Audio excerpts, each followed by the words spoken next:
കരുവന്നൂർ സഹകരണ ബാങ്ക് തട്ടിപ്പ് കേസിൽ പോലീസിനെ തള്ളി ഇഡി. തട്ടിപ്പുമായി ബന്ധപ്പെട്ട രേഖകൾ കൈമാറിയില്ലെന്ന ആരോപണം തെറ്റാണെന്നും വിചാരണ കോടതി മുഖേന ക്രൈംബ്രാഞ്ചിന് മുഴുവൻ രേഖകളും കൈമാറിയെന്നും ഇഡി വ്യക്തമാക്കി. വിവരങ്ങളുമായി വീണ്ടും ചേരുകയാണ് എസ് ശ്രീകാന്ത് തിരുവനന്തപുരത്ത് നിന്ന്.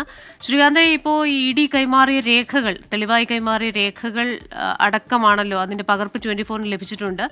വാദി പ്രതിയാകുന്ന ഒരവസ്ഥയാണോ?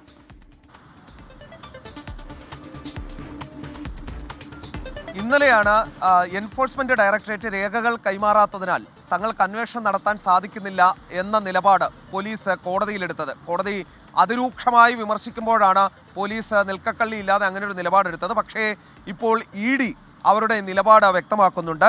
അതായത് തട്ടിപ്പുമായി ബന്ധപ്പെട്ട രേഖകൾ കൈമാറിയില്ലെന്ന ആരോപണം തെറ്റാണ്.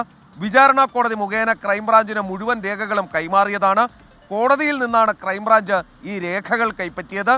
മുഴുവൻ രേഖകളുടെയും ഒറിജിനലാണ് കൈമാറിയതെന്ന് ഇ പറയുന്നു. 4 മാസത്തേക്കാണ് രേഖകൾ വിട്ടു നൽകാൻ കോടതി നിർദ്ദേശിച്ച സമയപരിധി.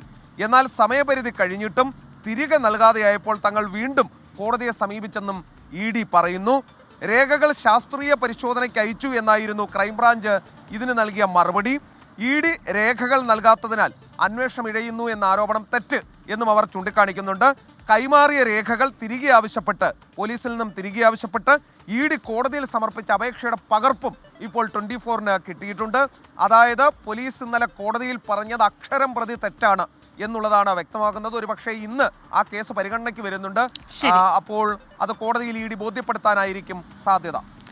രേഖകൾ തിരികെ ആവശ്യപ്പെട്ട ഇ അപേക്ഷയുടെ പകർപ്പ് 24-ന് ലഭിച്ചിട്ടുണ്ട്. ശ്രീകാന്താണ് തിരുവനന്തപുരത്ത് നിന്ന് വിവരങ്ങൾ നൽകിയത്.